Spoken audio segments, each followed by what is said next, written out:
Hello, my subscriber. This is King Harp. How y'all doing?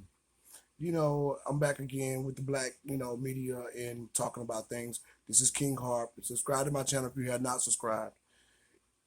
We are in an interesting time, black people, and what I want to discuss right now is some of the things that we need to look at and what we're doing. Now, the evidence of what we're doing actually shows that we are supposed to learn and unlearn and support each other in this situation of pulling together as a unit, as a power unit. Now, for the most importantly, so that we get respect from state legislative, politics, or federal and such matter because we are in detriment according to how we are shaped in that sector in terms of political arena, and everything is politics. So as I said before, you can't say you don't do politics. Politics is your life. And I've been dealing with in the past, black people, we always say, some people say, well, I don't do politics. But you are politics. When you pay taxes by a candy bar, whatever you do, how you're anchored, you're shaped by political anchoring in this country.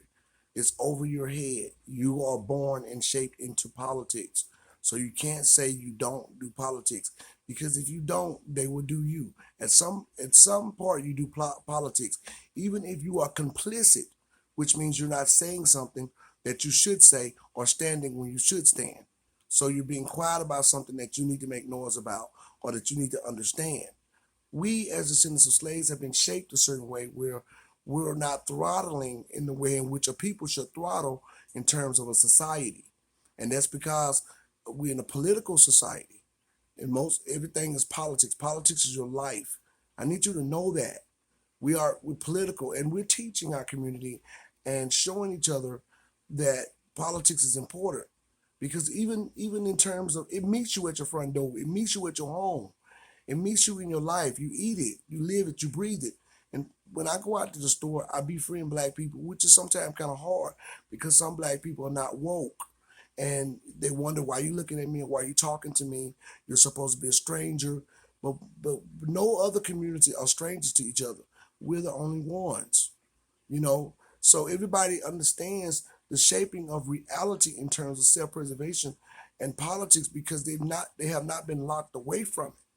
But being a descendant of slavery, slaves was locked away from doing politics and was turned against each other in the time they would try to be political and have a political fight. So we have learned in fighting in terms of a power source, just detouring that for us to do as a power source, somebody that is in power that can cause us harm. That's what racism is. So we've learned to be basically practicing racism toward each other, and that's what we don't realize, and we can't. And so we're growing. I befriend black people out there, and to say this is politics. Politics is how you're shaped, what you can do, what you can access, what you can become in terms of what you were and how you're shaped and who you are, because you were one time politically a slave. And then politically, you were set free in some form of freedom, not totally free, because you don't have the political incentives that is supposed to be there for you as a descendant of slavery against other people who have political incentives for who they are, even in other countries. You got the Jews with political incentives because who they were in the Holocaust in Germany. This United States of America have liberties that it offer people. This is her body. This is what she does. This is her limb. She does this. This is what happens in terms of policy, politics, groups, and race in the United States. This is clear. This is our reality as a society. And we don't realize that. We think we're free and we don't have anything to do with this or that. Black people, we don't have right now time to go say, I'm minding my own business. Your business is my business. My business is your business in terms of a group as a society. That means you're going to be sophisticated and not politically neophyte. That sophistication is another word for smart. You got to be sophisticated in terms of what you are as a group, not in terms of what you are alone. We have to understand what's really going on here. And we have to know that we're politically anchored. We are politically shaped as a people. We have laws and writings on the wall as rules from policy and politics and political and politicians who oversee these matters, who we have not concerned ourselves with, that we have in our behalf. We do have people that are supposed to be overseeing our matters strategically in our behalf, and those are our politicians. Self-preservation is real. It's a real element that we have not really totally embraced. I want to say thank you to the black people who are woke, because right now we do lead the narrative on what happened to us. A lot of us calling police departments when something happened to black people. They are redirecting the situation because the grassroots is concerned. This is the community. And if you notice, when they say in the Washington Times or the New York Times or the New York Times, there was an outcry from the community. So we did this and that because we are the people. We have a voice as a unit. And I think we've come to zero into that, but not as, as fast as some of us want it to happen. So here we are talking about it. And this is what matters. We have a voice that we're not using. We are literally a sleeping giant. Okay, so policy and politics is your life. That's your next breath, your next step. When you dot that door, when you live in your house, it comes through your living room. It comes through the anchoring of the way society shapes and responds to you. It comes to what you mirror and what your children don't understand and what they sponge according to how you're shaped politically. And we politically are not going to stand for the fact of being shaped in less than, and against our human rights, even in terms of laws. That's why we're crying out, and we're not crying out, but we're demanding our due in terms of a blood debt so that we can begin shaping ourselves according to where we live. You cannot live somewhere sometime rent free when they pay rent at this place. That's what it's like. You cannot live somewhere where you have to have a certain thing that you don't have because they won't let you live there, or you can't live there comfortably, or you'll be living there unorthodox. And soon you would have to go, or something like that will happen to you that's in dire situation because you are not able to comply with what needs to happen in terms of your living. This is what it is. And as a citizens of slave, we have to be able to comply to society in terms of how society moves and be, we have to be adjacent to what it does. And we are owed that thing that makes us adjacent to society. And that means our correction. That means our policy, our legislative anchoring. That means our constitutional rights that has been denied to us, which is reparations. That means people have to respect us in terms of entity, empire, and in terms of policy, politics, and legislative order, so that they get the memo, and the police will, and anybody else will get the memo that these people are considered and sanctioned as important and protection in terms of who they are. This is what the United States already do for groups, but we have an outcry concerning this when it's already supposed to happen. So black people, don't go around saying you don't do politics because you're shaped in politics. Okay, we might can't get everybody, but we need the most. And we need to know that we have people that can work in our behalf in terms of how we need to anchor ourselves when we do get the exchange, a fair exchange in terms of politics as we demand it. We have lawyers, we have people who are educated enough, we have social workers and doctors who can work in our behalf to make sure people are overseen properly. When the reparations comes, there'll be people that don't need to get it because they have been, they have been basically in mental health issues concerning things, or prison, where we have to be careful with them in terms of what we need to give them and what time. There are things like that we can oversee as a community. You see what I'm saying? So we have to understand that. I'm sorry about that, guys. I was, making a little snack here. We have to understand that we can oversee our community, but first, it's going to take unity. It's going to take people, us coming together as a unit, so that we can, embody leadership for ourselves and understand it. You know what I'm saying? So this is what we are doing. This is very, very, very important.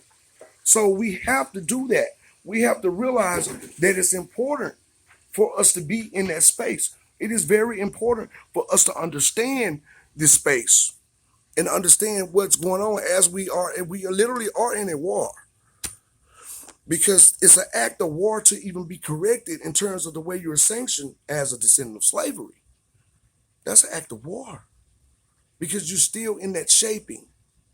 So this is what we want you to know. And also, what I want to say is that there are a lot of things going on. We have people in the community, just for instance, us calling the police department, looking at the city council when something happened to black people, and then they redirect the situation, which we're protecting each other when we do that.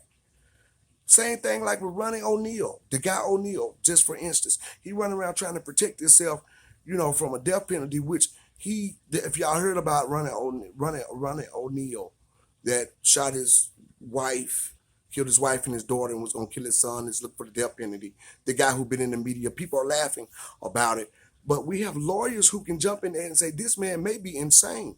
We have to protect each other. There are white people who have committed crimes, who have raped people. There was one who raped a little black girl who he's in the mental health institution. He don't have prison time because they're saying he has a mental health problem.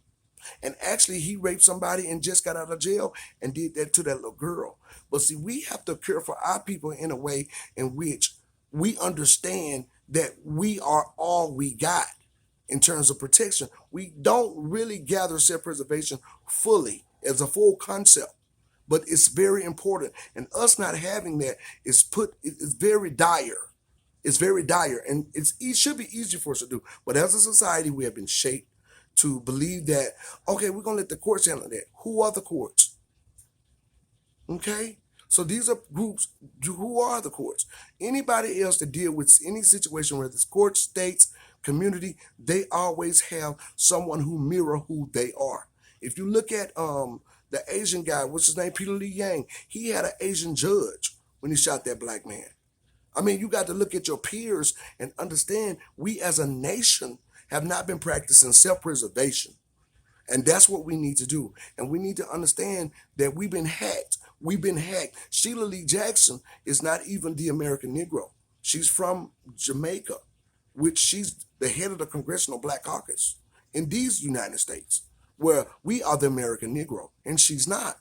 So she's trying to take the credit for giving us Juneteenth, but Juneteenth is not what we really need. Now, that's a symbolization of something that happened to us, which is a holiday. But in terms of what should be given, Sheila Lee Jackson don't really have to do that because she's not going to benefit no way. She's trying to see how astute we are and what we demand as a group. But if we got the masses of black people not understanding policy and politics and who we are as a community, then it takes us longer. But we doing it. And that's why I'm here. So subscribe to my channel. We're going to continue to talk and we'll understand the layout in which we have to go in terms of building unity, respect, and power. This is a very serious matter, not a plaything. So we need to understand this and we need to be going forth. But at the grassroots, we talking. We got a lot of people jumping on board. The new voices of black media. We pulling down our people who are saying that they are for us and really not. Who are people who are in politics that you consider and deem as important, but yet they have been bought and sold by a power source, which mainly is white supremacy. I'm sorry to say it, but mainly white supremacy. That has been the culture of our society for a very long time, for hundreds of years. That's not foreign to us. No, white people, you shouldn't be offended that I'm telling truths, but you are offended because some of you are white supremacists by nature because of what you've been taught and what the society has allowed. So the United States failed us, and we are in litigation with our country in terms of correction, and we need to get corrected. But first, build power, unit, and understand self-preservation. I just want to rant and say that for a minute. I will be back to discuss our matters. Well, thank you for joining me. I'm King Harp. Subscribe to my channel. And I'm getting ready to eat my snack. So subscribe. I will be back to talk to y'all. We important. We first. Be one black first. Let me tell you something. Descendants of slaves. Let's just understand we are a sleeping giant and we need to be astute and sophisticated in terms of our affairs as a family, a community, and a society. Thank you for joining me.